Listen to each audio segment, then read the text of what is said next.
I usually see a little thing saying recording. Here it is. We are. All right. Hello, everybody. Welcome to the Giant TV's The Insiders with Liz and Amber. How are you today? Oh my gosh, I'm awesome. And I hope everybody that's joining in is having a good day. And you know what I would love to see, Amber, is for those who are joining us live right now to give us a little thumbs up or a heart and maybe share where they're chiming in from. That would be awesome. And Absolutely. I'm going to just pull up the video on our page. There we are. So that I too, and I just got to turn it off. Okay, so I will be able to see, oh, Vicki Ray is watching. Hi, Vicki Ray, thanks for joining me. So today we're going to talk about clairvoyance. Yes. How exciting is that? But before we go there, how was your week, Amber, so far? Well, I had a little tumble down the stairs yesterday. I forgot to tell you. Oh my God. Yeah, that's not good. I just remembered when I couldn't bend my knee properly. That's what reminded me. Yeah, it was a little bit of a, I don't even actually know how. You know, just for all the jokers out there, I don't drink. So there was no alcohol involved. I just feel like they're solid oak stairs. So I feel like sometimes I am going a little bit too fast and my feet aren't as fast anymore. So yeah, I did have a little stumble. So I just remembered as I was bending my knee. But other than that, my week has been, you know, amazing. We've been home. We're able to stay well. We're keeping safe and just, you know, powering through. How about you? Yeah, well, no tumbles down the stairs. Thank goodness. Thank goodness, yeah.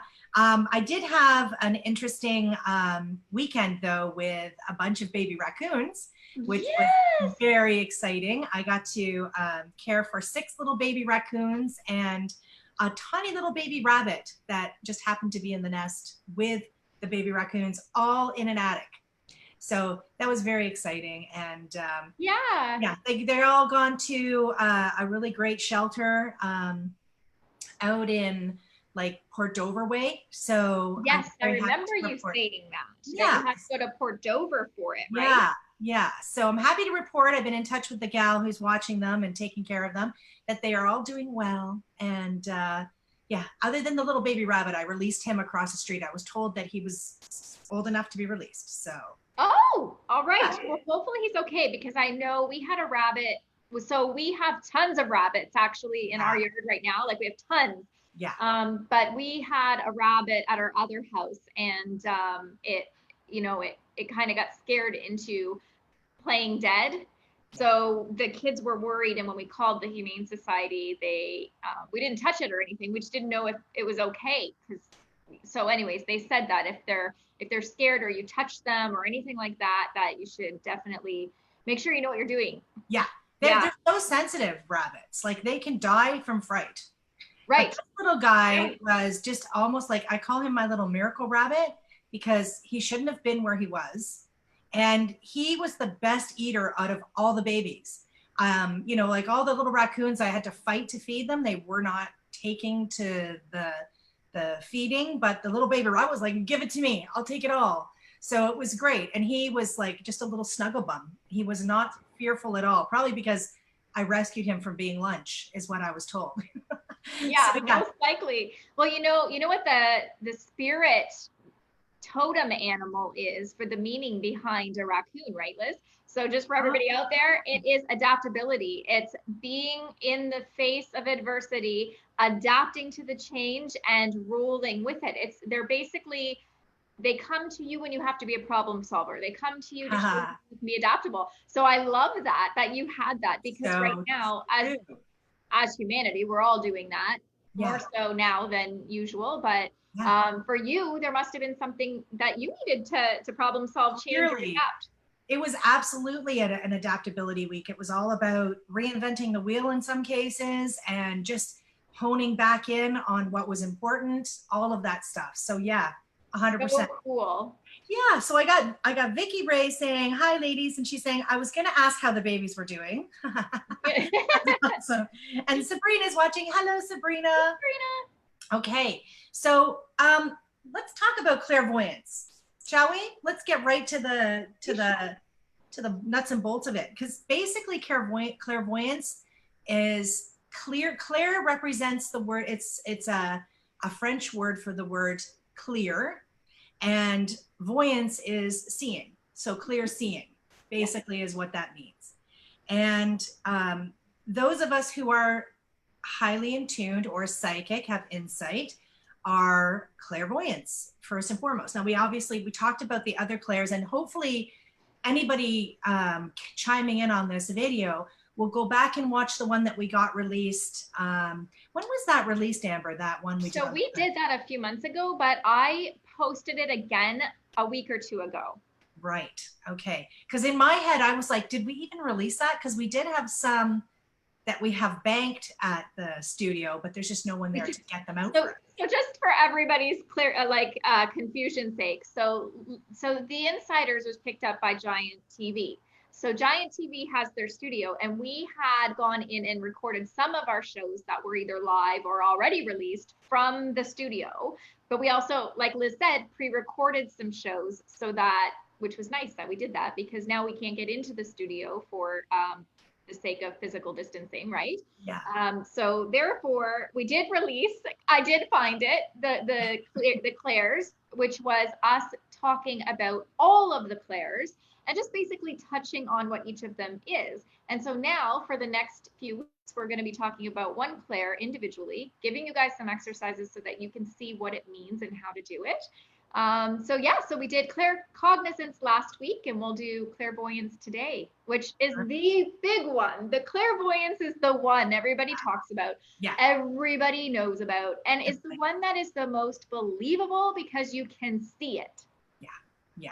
So right? I whenever I talk with, students about clairvoyance, I always refer to the one thing that helped me really hone in on what it was I was dealing with. Like you have an inner knowing of that you have these gifts, but when you break down the clairs and you understand how each of them works, clair seeing, which is clairvoyance, is the ability to have insight in the mind. So we tap into the third eye, which is located in this area of the head. And I always tell people, if you want to really tune in and tap into that specific area, right now, if you're watching at home, I want you to imagine that you have a red apple, that you can see a big, beautiful red apple. And it's shiny, it's got a brown stem, and it's got a green leaf. Now you're imagining this apple and you're seeing it in all its glory. And then I want you to point to your head where you're seeing it. And that's this area. This is like the imagination area where we have those daydream moments or flashes of thought. That's the third eye. And it's surprising to me how many people don't pay attention to that. And it's probably because I pay attention to it all the time, right? Because I trained myself to. I focused a lot there.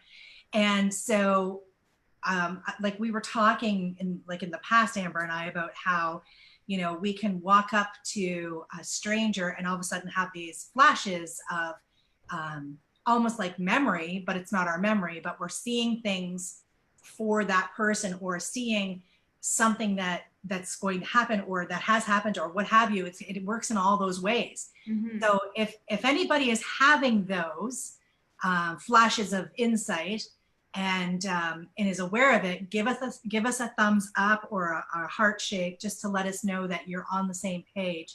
Mm-hmm. But I'm going to hand this over to you, Amber, because you've got some cool insight to it.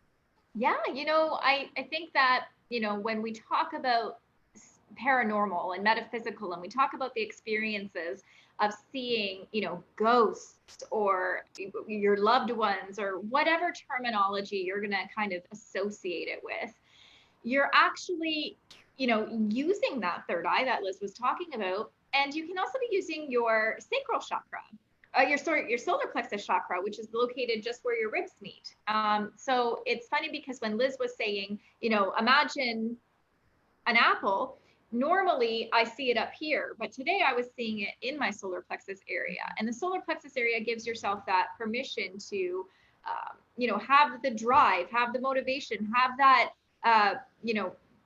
oomph behind yourself to know you can do something. So the two of them together can really create powerful messages.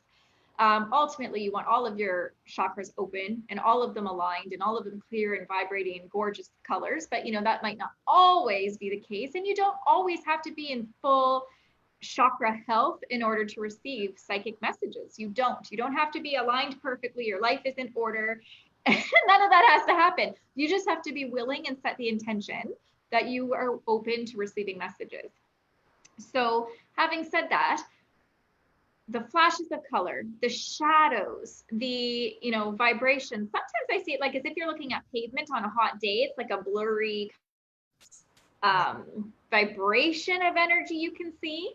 And so, you might actually see a piece of something. So for instance, if I'm talking to a spirit and I'm receiving an message about somebody's shoulder, they don't show me their whole body and hope I see the shoulder. They're showing me just the shoulder, just the arm, just the area that I need to see.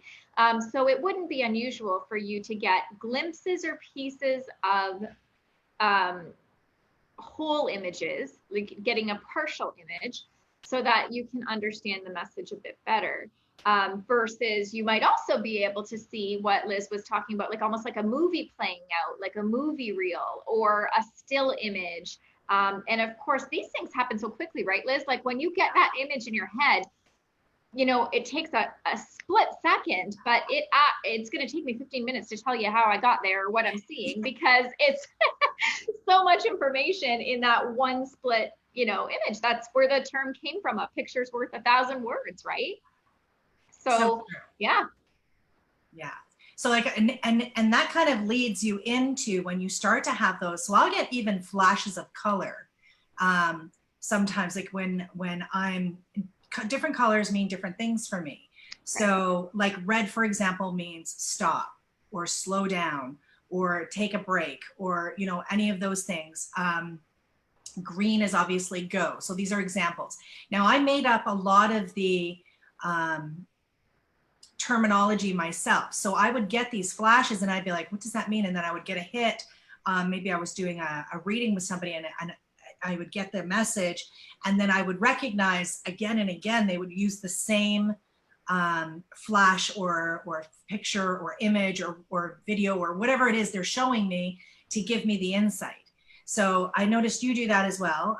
A lot of psychic mediums do that. They'll use, right now I'm seeing this and that it means this to me. And it doesn't necessarily have to mean that to you. It's how you perceive what they're showing you. So yeah, like, so you can start building up a library with your spirit guides and angels to start tackling, what each image means to you. I find that, that was probably the hardest part of my growth, was getting my head wrapped around that. Does that make sense to you? Like I would really struggle with, why are you showing me that? It makes no sense to me. And then I would be like, oh, that's what that means. Okay. And so then I would get that memory. Oh, okay. That's how you want me to perceive that or this or whatever. Yeah. And, it's important to understand too, is that that's why if somebody has ever experienced a psychic medium reading and the person delivering the messages has to say to you, when I was little, this is what happened, or I have this experience, they don't, in most cases, necessarily want to share personal information with you to take away from your experience. What's happening is, if you're not feeling that you're understanding what the message means, and the reader knows that they can give it to you in a much more suitable, relatable way than versus, if you're not picking up what I'm putting down, I'm going to tell you in a different way. They might relate it to themselves or to an experience, so that you can then, because in most cases, once it's relatable, then they get the message across. So for the most part, that may happen. We might be thrown back to a memory of our own or a situation of our own. And I'll tell you, the reason that you ended up coming to that reader in the first place is because they have had a very similar path as yours. They have the ability to understand what messages have to be delivered. And that's how you're going to get the most valuable reading, because they have empathy for the message, and they're able to deliver the message. And they've learned the lesson. Yeah. Right? Whatever that lesson may be that they're trying to get you, your guides are trying to get you to understand. Mm-hmm. Your reader already has learned that lesson. That's right. That's right. Amazing. And you know, when you're practicing yourself, because this is the thing, is that, you know, we want you to be able to understand what all of these terminology and all these tips and traits and all of those things. But we also want you to be able to understand how to do them and how to do them safely and ethically, morally. And, you know, practicing with the intention is a big deal. So when I say set the intention that this is what you want to receive, you have to first understand why you're trying to connect. Why do you want to receive a message? You know, you have to be open to that it could come from any source. It may not always be who you expect it to come from, and that has to be okay. Otherwise, you're limiting the information that you can get. So for instance, if you have, you know, a grandfather on the other side, and that's who you think is the only person who will know you, or that you know that has departed, they're not necessarily the only person that can speak on giving you the intuition and guidance that you're needing. So be open to receiving, but always work with the intention that you're open for information to come from a higher place that is good for the highest good of all involved. So it has to be positive intention with positive information. Yeah, absolutely. That actually is very key. Setting the intention that you want to do this, and then trusting what you see. I think that's the major hiccup most people, you know, will have. They'll be highly in tuned, but they won't trust it. They'll use things like terms like, I knew that was going to happen a lot, right?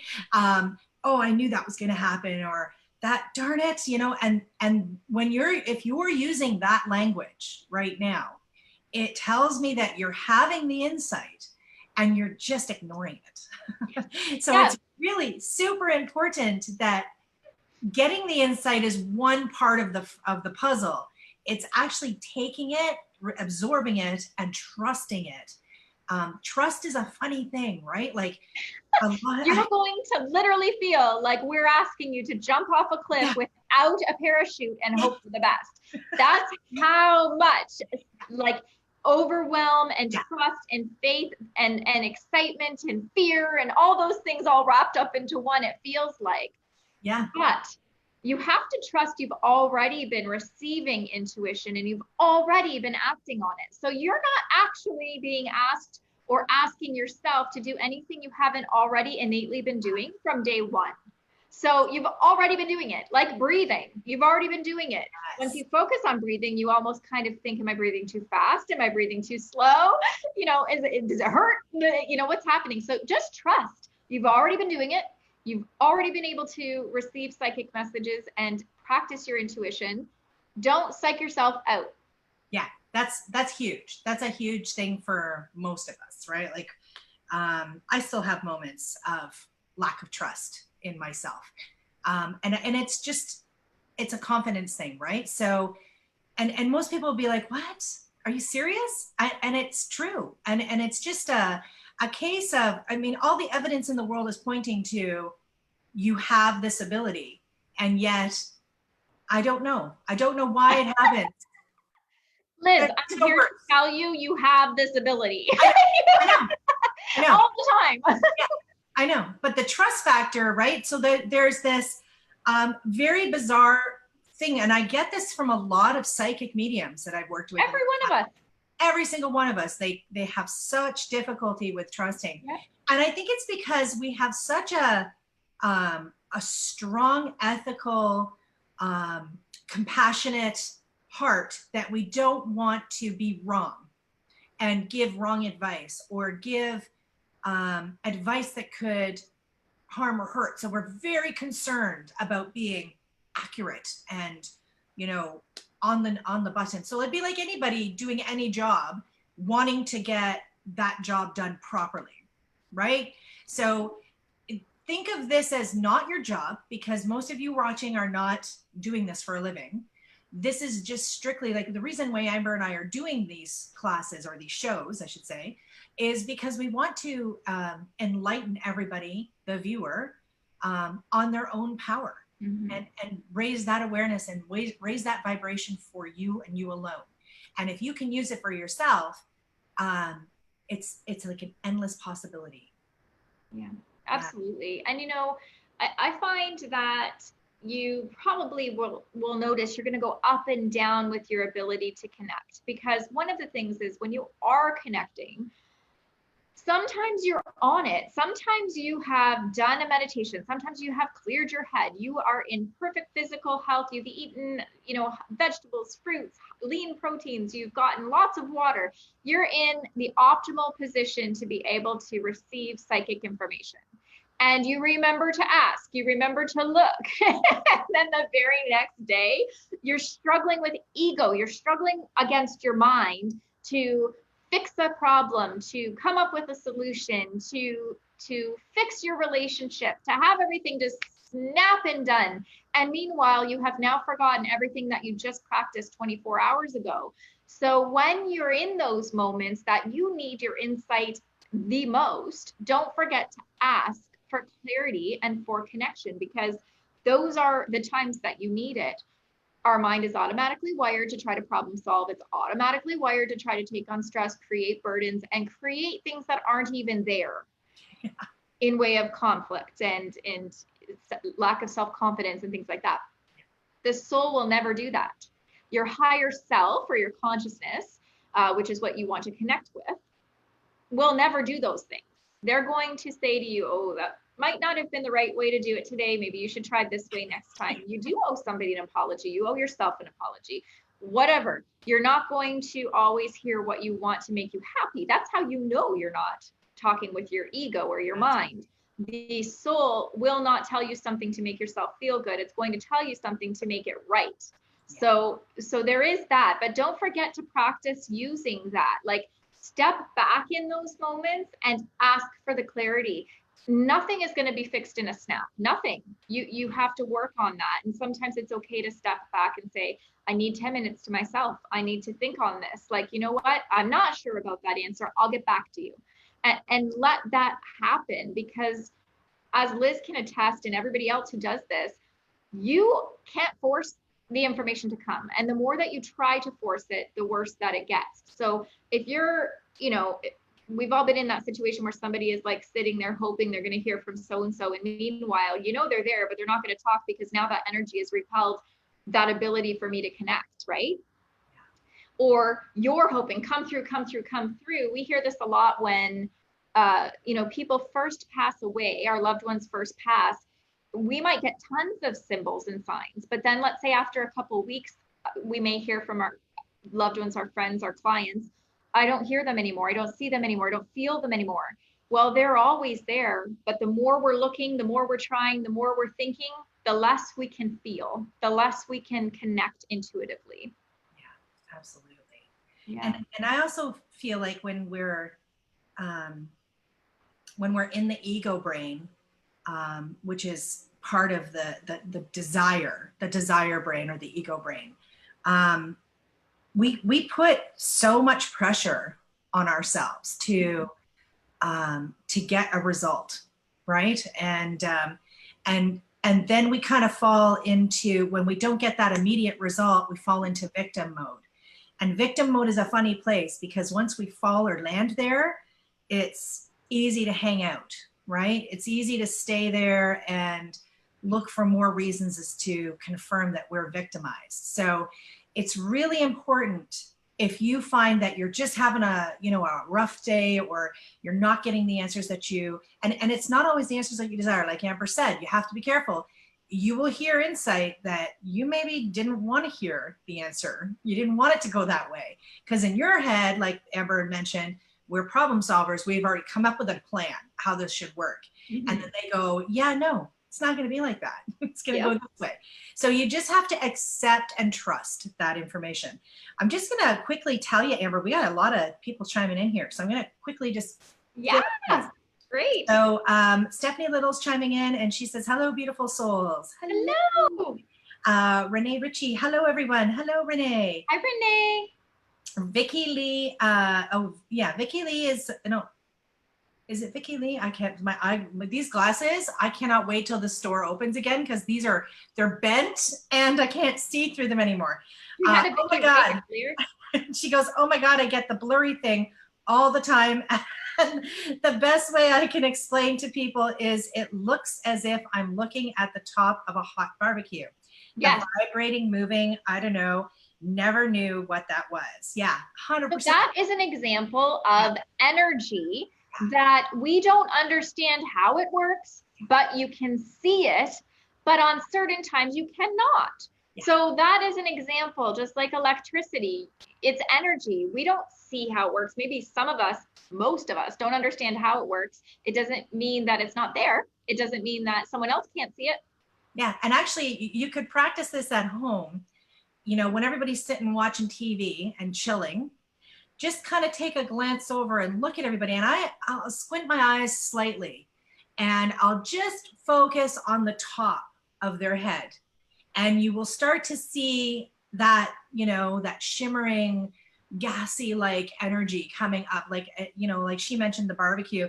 Think of a hot road on a summer's day. When you look at it, you've got that mirage of heat coming up off the hot road. You'll see that. And sometimes it will have color. So, you know, start making notes of this, of when you see these things. I often see a bright white light around people, especially people that I really dig or that are, you know, people that are supposed to be connected to me. They just shine. I call them shiny people. So you may be seeing that. Okay, Carlina Ann is saying, hi, it's my first time on. Hope everyone is well. Hello. Thanks for joining us. Yes, welcome, welcome, welcome. Michelle Stoyles is watching. Hi, Michelle. Rhonda McIver McBrayan. I hear music all the time, she says. That's an interesting. Yes, that is clairaudience, and we're going to discuss that too. But yeah, when you hear something like your name being called or this music, yeah. Yeah, and music is a big one because pay attention to the lyrics or the song choice that you're hearing, because that might be a message. Oh my God, I just got who said that? Who said that they hear music again? Rhonda McIver McBrayan. Oh my God, Rhonda, I love your energy. I am freaking out. I don't know what just happened. I got this surge. Like I have goosebumps everywhere. I'm sorry, Liz. I have to tell her. She has a gentleman standing behind her and he's like, happy birthday. So somebody in the family is having a birthday or a special occasion or something. But you might also smell cigarette smoke because this gentleman has got that smoke smell around me. Okay. So I was just smelling smoke as well. As you said that, I was totally smelling smoke. So let us know, please, Rhonda, if that makes sense to you. I feel like it's Christmas morning all of a sudden. Perfect. It's perfect. Okay, so I was scooting down to see. Okay, where was that? Rhonda. Okay. Catherine Lewis Brown says, good morning. Good morning, Catherine. Stephanie Little, yes, you described it perfectly. Rita is watching. Michelle Stoyles says, have you ladies ever heard of a guardian angel coming to someone while they were sleeping and holding their hand with an overwhelming feeling of warmth? 100%. Yeah. All the time. All the time. That's happened to me. And and your loved ones as well. You know, I often get in my readings, you know, husbands or wives that have come through for their spouse that's here, saying that they're showing up in bed with them, like they're laying and or spooning them in bed, you know, doing this with their hair or, you know, just giving them a squeeze on the shoulder, and they'll feel this at night in bed and they think they're going crazy. They think that they're making it up, but it's not made up. It's actually happening because they're telling me that they're doing it, and that's giving them confirmation. Is that same for you, Amber? Absolutely. Okay, Michelle saying you're both very inspiring. Oh, thanks, Michelle. Melinda Hagen, white butterflies, she says. So I'm not sure. White butterflies are what she might be seeing in her imaging. Let us know if you're at what you're specifically asking about the white butterflies, because they mean something different to me than they might mean to you versus to Liz. When Liz said white butterflies, I saw like a child's innocence, like a youthful, innocent child's, and I don't mean child as in they have to be 5. Anybody who's under the generation of a child or under a generation of us would be considered child or youthful innocence to me. But I also see white as purity. Yeah, me too. And yeah, so some of those things might make sense to you. But you know what? My suggestion is when you see a symbol and you think automatically, that's my dad, or I know I'm on the right track, this is my angel telling me, then trust it, because that is, you're going to know better than anybody that that is who is giving you that symbol. Yeah, perfect. That's perfect. Absolutely. Karen Major Jensen says, hey ladies, thanks for Claire. She says, thanks for clarifying for us all. You're most welcome, Karen. And Ann Jackson says, hello, thank you so much for sharing your gifts. Our pleasure, Ann. Teresa is saying, hello ladies, thank you for sharing. Of course, of course. Michelle Stoyle says, hi. Tammy is saying, hi ladies. Tammy Yarenko. Renee Ritchie, mine is with electrical and cardinals. So that's cool. Yeah, that we were talking about cardinals in our last, no, it was in the live event we did last weekend. Yes, we had, yes, with Mary and Kennedy. That's right. Yeah, where the cardinals came into play. And you had asked for a symbol, a cardinal symbol. Oh, yes, that's right. Yes, right? I did. Yes. And then she picks up a cup with a cardinal on it. It was so That's cool. Right. So cool. So, yeah. And so that's like paying attention to whatever you ask for, that like it's paying attention. Amber figured it out that here's this mug being raised on screen with a cardinal on it. And she's like, I asked for a cardinal symbol. I did every day. Well, not every day, but that particular day I had said, you know, I would like some validation, you know, or just, you know, I just want to know you're around or whatever I said. And I have a card, like I said, you know, show me a cardinal, which I don't usually get that specific, but after years and years of working in this industry and trusting and having faith, you can get pretty damn specific. So, so that particular day, I had said, I'd like to see a cardinal. And, you know, about an hour goes by, we start filming the live and Marianne picks up her mug, like Liz says, and there it is. And I was like, what? That was for me. Yeah.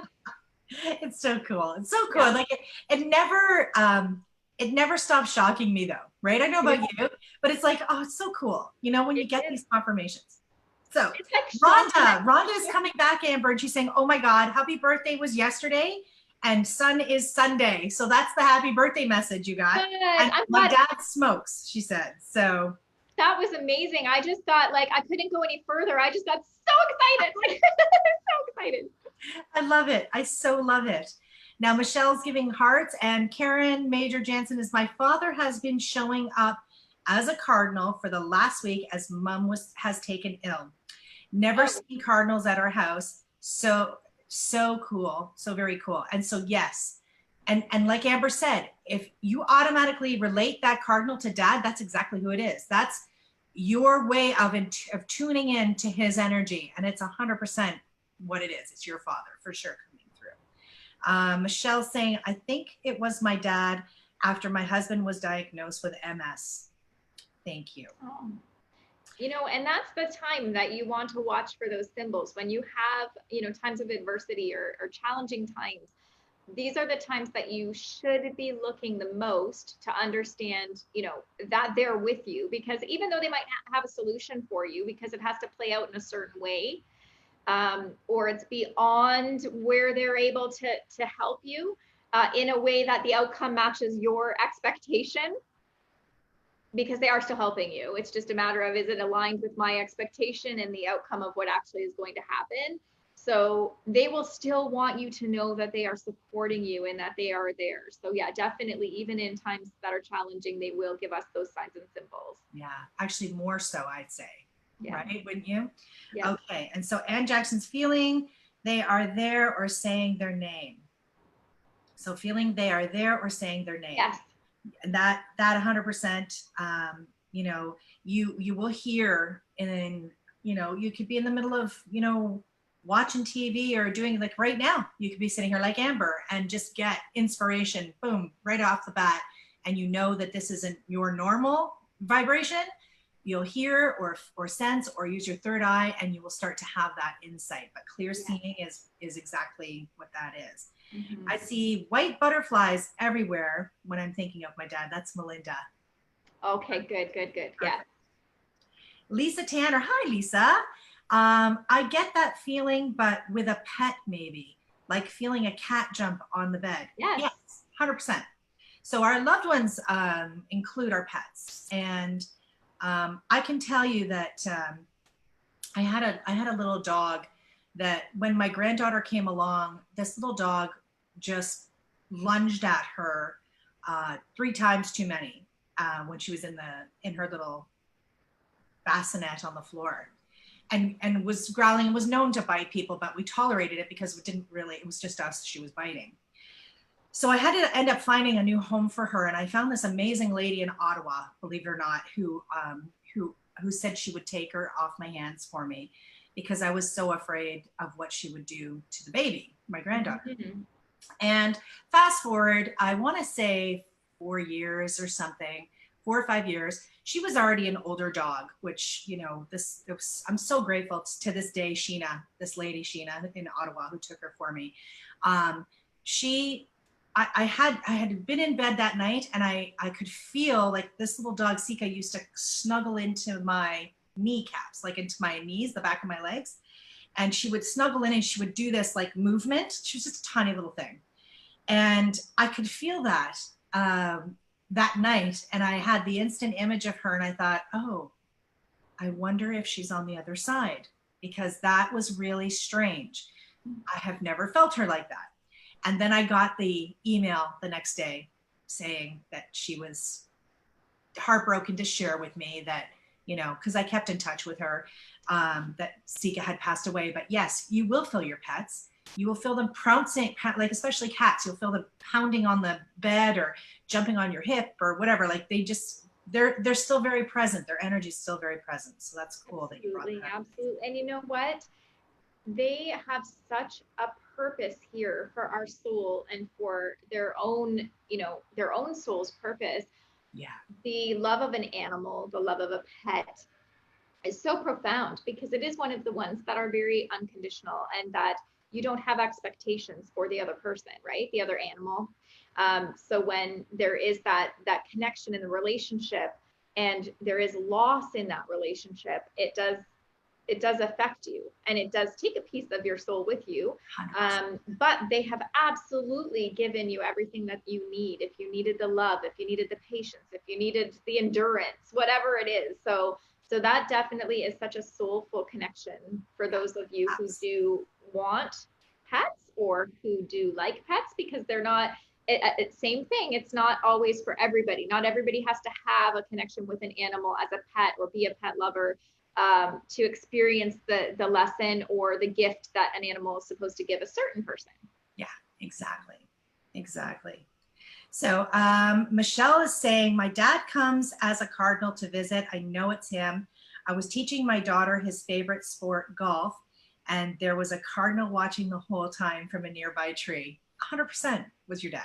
100%. I just got chills. Like, I just got chills. How perfect is that he was like watching from afar, and you knew it was him, and that's why that cardinal hung out the whole time. That's perfect.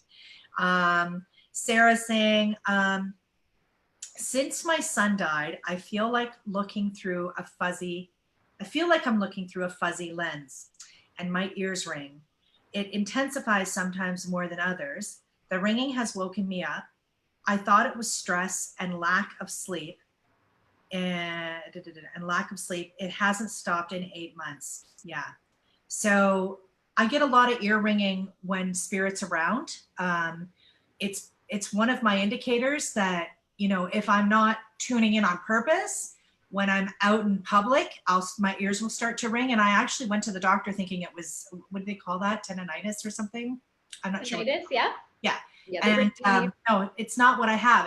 It's actually part of my tuning in frequency. So it's like the vibration change, right? So sorry that your son passed, but I definitely, that fuzzy lens too.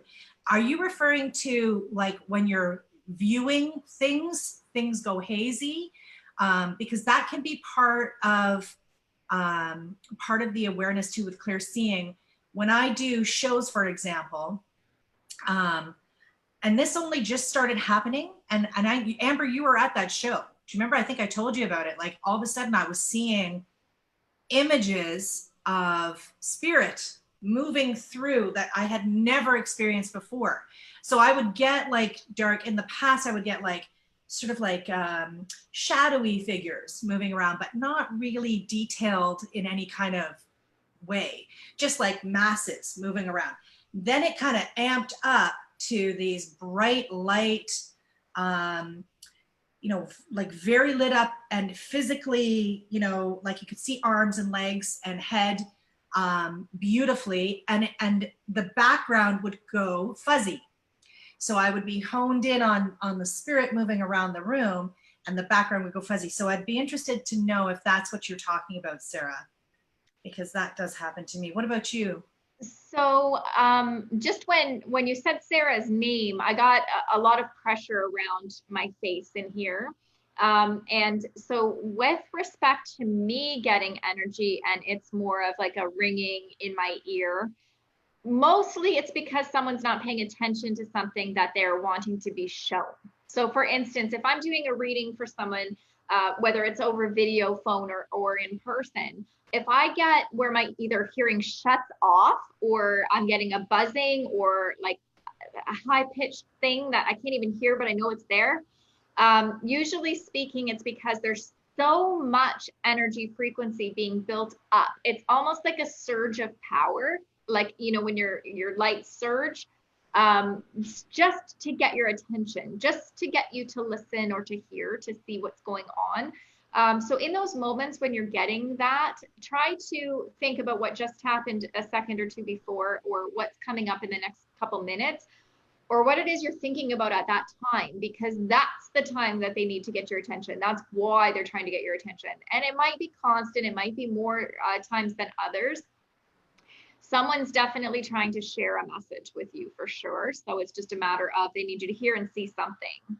Yeah, and actually I'm getting like a heavy heartbeat. So that tells me one of two things for you. Either this is what caused your son's passing, or this is part of one of your disconnects since his passing is anxiety and like heart palpitations. I'm really feeling like your heart is so broken that you're just dealing with this energetically in such a horrific way. And I just want to put my heart out to you, sweetheart, and give you a great big cyber hug, because I can't even imagine what that is, losing a child. But I want you to practice some meditation and bring that heartbeat down a little bit, because I do kind of feel connected to you. I don't know about your picking up anything with the heart, Amber? I did. Well, I felt that as well when I was feeling a lot of heaviness in here, up in my it would be their right side, my left side, kind of under the rib cage. But I'm an empath, so sometimes I feel that as like the heaviness of the emotion. But what I was just picking up just lastly on this is a living arrangement change. So basically somebody coming through to acknowledge her having a living arrangement change. So to me, that's renovation, redecoration, moving in, moving out, purging, you know, that kind of thing. So just basically, or actually moving, that can fall in there too, of course. But they're just showing me within the next 3. So if it hasn't happened since March or the last 3 days, 3 weeks, 3 months, it's coming up within the next 3. I'm getting an A-okay. Everything's going to be going good. I agree. And I'm leaning towards actual move for her. So yeah, I agree with you on that. Rhonda is saying, can we watch this again later? My volume stopped working. 100%. Yeah, we put this recording up. So, oh, she's saying, I also have been smelling smoke today. My parents both have passed and smoked. At first I thought it was my my sinuses. But when you said that, I will embrace that smell, even though I don't like the smell. Yeah, no, it's not one of the good. It's not one of the good ones. I had it the other night too and couldn't take it, so sprayed some perfume in the air. That's so funny. I've done that too, and then I'm like, oh, this is somebody else coming, spirit, when I'm not paying attention. Well, it's funny because I wondered how come when she said she smelled smoke, I could smell flowers like lilac or floral scent. So it must have just been me getting the perfume on top of the smoke. Yeah, they're like laughing, probably going, she's trying to put the smell out with perfume. Right. I love it. I love it. And saying, what would the card be trying to say? Oh, the cardinal, I'm assuming, because she talked about a cardinal. Is it just a comfort? Absolutely. It's the acknowledgement that you recognize that I'm in your space, mm-hmm. and I am here. You're not alone. That's the message. I have not gone anywhere. And if we can try and remember that, you know, when we're in our deepest, darkest moments of sorrow, it's really hard to recognize that the soul energy is that much more superior than the human form energy. It is infinite in it. It can be in 20 places at the same time with 20 different people at the same time and still have the same impact, our loved ones. So as much as difficult as it is to acknowledge that you're not going to physically see them, try to focus on the fact that you will sense them and you will feel their energy stronger than if they were standing next to you. It's literally like they're standing next to you. I always say with clients, I'll tell them, if you imagine that I sat you in a room on a little stool and blindfolded you, and then I marched in somebody you love, somebody like a husband or a child, into the room, and then they walked out but didn't say anything, and then I marched somebody I knew, like say one of my children, my child or my husband, into the room, you would immediately know, without seeing, you would immediately know who was who. You would know that you don't recognize the energy of whoever I sent in random, and you would recognize the energy of who it was that you love. And it's no different than their spirit being next to you. You will feel it. You will think you're making it up, but you're not. Okay? So it is just them coming in comforting. Okay. You know, and that's the thing, is that they don't always have a big, profound reason to connect with you. It would be the same thing as if, you know, I gave a shout over to my mother to call her to say, hey, I'm just thinking of you. How are you guys doing? Talk to you later. Bye. Or, you know, you run into your friends at a grocery store and you're like, hey, talk to you later. Nice to see you. Or sometimes you have those big, meaningful conversations with your loved ones, and not all the time will your loved one want to come through and give you profound, you know, earth-shattering information. The fact that they're giving themselves to you in a sign, symbol, or appearing at all is a profound moment. It is profound for you to have that insight into that moment, because one, congratulations for noticing. Like, come on, like give yourself a clap for that. Like, you noticed they were there. This takes a lot of energy for them. Hence why you might have interruptions in electronics or technology. They're using that extra energy source to help promote their own energy, to give their own information. So not always will they be coming through to give you those types of messages. And sometimes it will be needed and sometimes it won't, but that's the great thing. I mean, I have clients all the time, Liz. I don't know about you, but I have clients all the time that their loved ones come through and they give that message that they needed, that healing, validating message. And then after that, it's like, did you take the car for an oil change? Because that light's been on since Sunday. Like, not, you know, they want to make sure, you know, if Dad Jim is over on the other side and he would have wanted you to make sure your car was being in, you know, tip-top shape, he still wants to make sure your car's in tip-top shape. Yeah, exactly. Yeah. It's always amazing to me how little impacting, how very little impacting their statements are, and how real life they are. It's amazing. Yeah. And that brings through their personality. So that's the other part of it, is that, you know, sometimes, like I know for myself, and I'm sure for you, Liz, that sometimes you say something you would never say, or like a little saying that I've never even heard of, or my voice changes, or my personality, or the way that I'm sitting or standing is changing And that's them coming through to show the personality. So as you guys are able to practice more, and that's what Liz and I want you to be able to do, is safely understand how to do this and to be mindful of the stuff that's happening to you. Practice more. But I guess the tips would be journal as much as you can, write it down. Yeah. If you saw something or you felt, heard, whatever, today we're talking about clairvoyance. So if you saw something, write it down, date and time. And then later, when you understand what that meant, or you have the validation, go back and write a note saying, okay, 4 days later on this date and time, this is how I had the validation of receiving the message. Because it's like when you spend with debit or credit versus cash. Yeah. You don't know how quickly you're using your money when you're using debit or credit, right?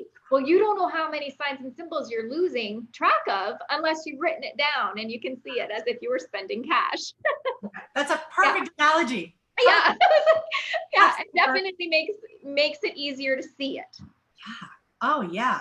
And once you have that validation, that eliminates that lack of trust that you have.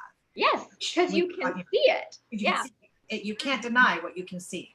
Okay, so Sarah's saying, I can't make sense of it. It's like wiggly moving energy. Yeah, that's that wavy thing. I'm assuming she's talking about that. Absolutely. That's what you're not supposed to make sense of things sometimes. Yeah. I think that's if you can just accept that you're not supposed to make sense of it and accept it for what it is, that's a major hurdle to get over. Well, that's the other part too, right? So how many things do you do in your day that you have no idea about why it's happening? So let's just think if you went to the park. So your intention is to go to the park, you want to walk the dog, let's say. And now while you're walking the dog and having a good old time, you see, two kids fighting in the bushes over there. And you see, a man and a woman snuggling on the bench, or you see a car crash behind you, or whatever. You see litter all over the floor. There's so many things that your ego, your mind, is processing that you don't understand, or you can't understand, or you don't even have, it has nothing to do with you. That's the same thing as what happens when you're getting spiritual information. It's like a spiritual information highway. You're still getting tons of information. You're still able to pick it up and see it. But does it mean anything to you? Are you supposed to interpret it? Or does it have anything to do with you at all? Is a whole different story. So for the most part, unless it's profound and really kind of grabs your attention and makes you stop and think, or you have that connection that no, like this is what it feels like to me, then just allow it to be what it is and just everybody existing at the same time. Yeah, perfect. And Shireen is on. Hello, Shireen, my darling. It's my daughter's friend.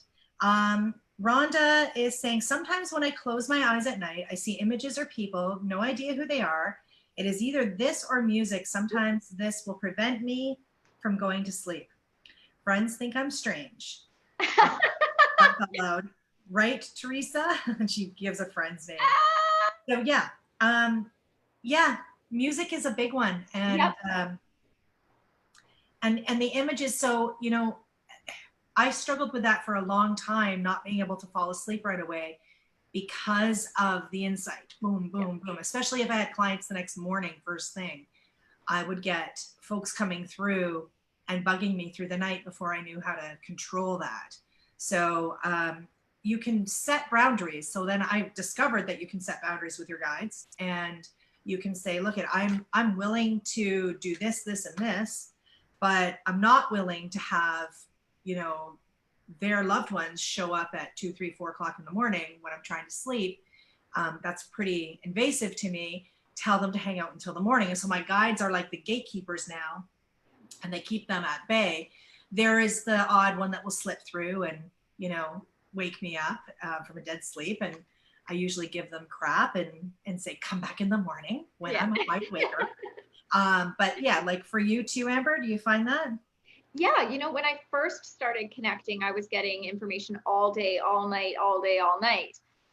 The more that I have been in this industry and working professionally, the less I'm being woken up at night by people in general. But there are boundaries, right? So what people don't understand is that when you show up for a reading, your loved one's already coming. Like, you don't have to ask them, you don't have to tell them, you don't have to say where to find me or you, Liz, or anybody. You just have to show up with the intention that here you are, we're ready to go. But what people don't understand is that you don't have to send them to me 5 days ahead or, you know, the night before, or, you know, because what happens is now they have come at a time which I don't understand who they are. And now I've blocked their energy because I don't know who they are or what they're doing because it's 3 o'clock in the morning. So when they are needing to come at that moment, now it's like, okay, am I letting you back in? You were here the other day. What were you doing? Why are you here? So it takes me a few extra minutes to allow that energy to come back in. So all you have to do is show up and know that they're going to be there. But for myself, that's my process. So at the end of the day, when I'm done, I most likely can't even sit up for much longer than 5 minutes after I've sat down on the couch, because my just energetically, emotionally, physically, it's very demanding.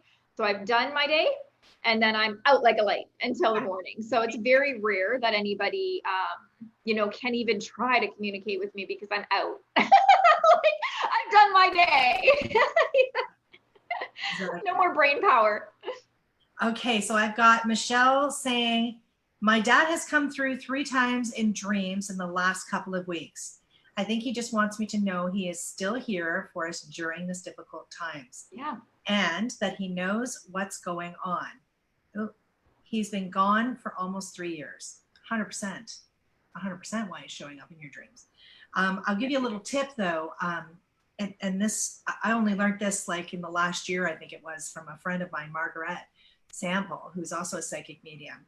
And it is not to hug your loved ones in dreams. Like, forget about it. Like, that's the first thing you want to do when you see them in a dream, is give them a big hug. But one of the things I found was every time I would hug my my loved ones, was they would disappear. They would just, like, the dream would end and I'd either move on to another dream or I'd wake up. And it was always, I always felt so disappointed that I just got one hug and then they were gone. And Margaret was talking to her father, who is on the other side, and he said, no, don't hug me, because the minute you hug me, I have to go. That's the rule over here. So I'm like, that's so funny, because that happens every time. So this was like new awareness for me as well, and her. And so I'll share that with you. Resist the hug as long as you can, because they will disappear right after. But do you have anything to share with that, Amber? No, I don't normally, I haven't got to that stage. I've only had a couple visits through dreams, and I am usually just getting a very quick message. They're here to tell me something specific, and then I'm super filled with love, and then it's almost like it's done. So I never actually get to the hug. Yeah, okay. Yeah, but bottom line, I do have to share with you, I'm not really a hugger. So that could be why. Like, I hug all the people I love, and I hug people when I've had a connection with them, but I'm not like snuggly. Yeah. So I don't know. It's because I wouldn't think of hugging them. I don't know. Who knows? I don't know. Oh, I'm too tired to be snuggly. Yeah. I know. Oh dear. Okay, so Crystal Rose is watching. Hi, Crystal. Michelle Stoyle says thank you, and Michelle says, amazing, thank you. What happened in my first dream with him? Amazing, thank you.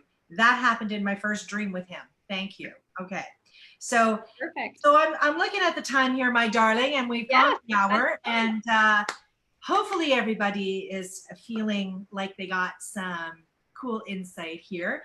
Give us a thumbs up or a heart if that is the case, and I guess we should get to the one thing that we keep forgetting to do, which is fun facts. Our fun fact. We missed it last week. Yeah. So would you like me to start with my fun fact? Hit it.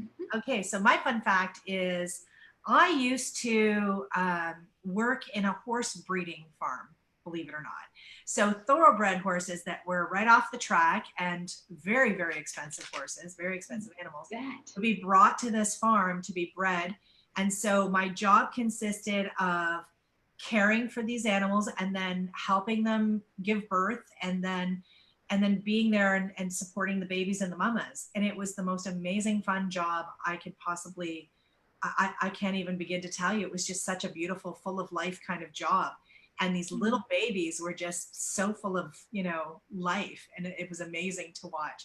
But one of the fun things we used to do was there was like 3 studs on the farm that would be used, obviously. And these guys just loved to run, that they were racehorses. They were all thoroughbreds. So we used to get the bale twine and make little halters around their heads so that we had some, because there was no riding gear. And we would just, and the inside of this barn was like a track. So imagine like an indoor track, if you can think of it. And we used to hop on the backs of these horses. And I think about it now, I was like 16, 17 at the time. And I had no fear, Amber, zero fear. And I would just race around this track on these horses and come falling off all the time, because there was no, like, they were just like 2 speeds, walk and run. And yeah, that was a lot of fun.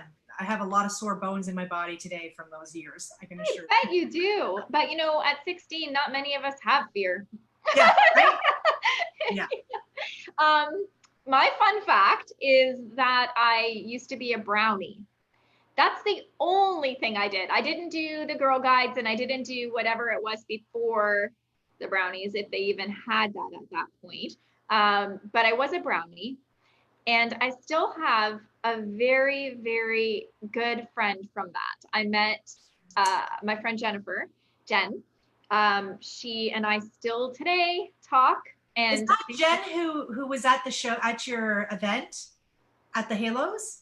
She was the one that would take pictures? Oh, okay. That's my friend Michelle. Okay. Sorry. Yeah, that's my friend Michelle. And I met her when I was working in the healthcare home care company.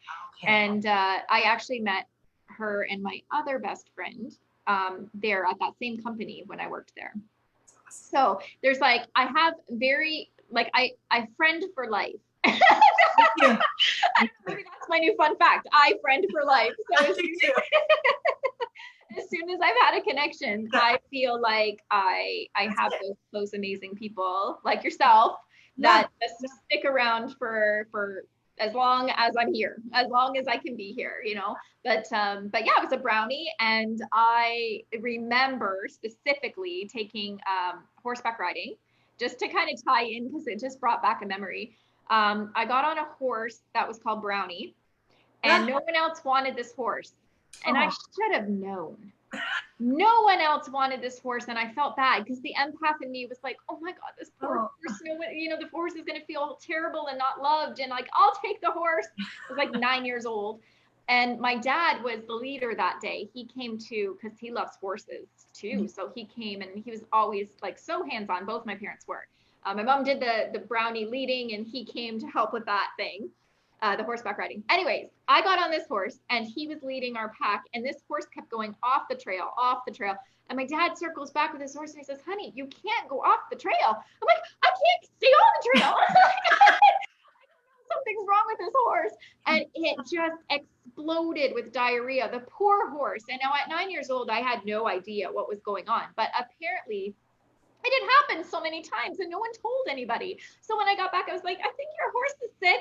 So they took the horse away, and they let it, heal and stuff, but, or whatever they did with it. I was 9. But at that point, I remember thinking, this is I was so excited for months and months to go on this horseback riding thing. And then I got this poor horse. But anyways, I was Brownie. Fun fact, I friend for life, apparently. So love it. I friend for life too, my friend. My girlfriends are all from public school and high school.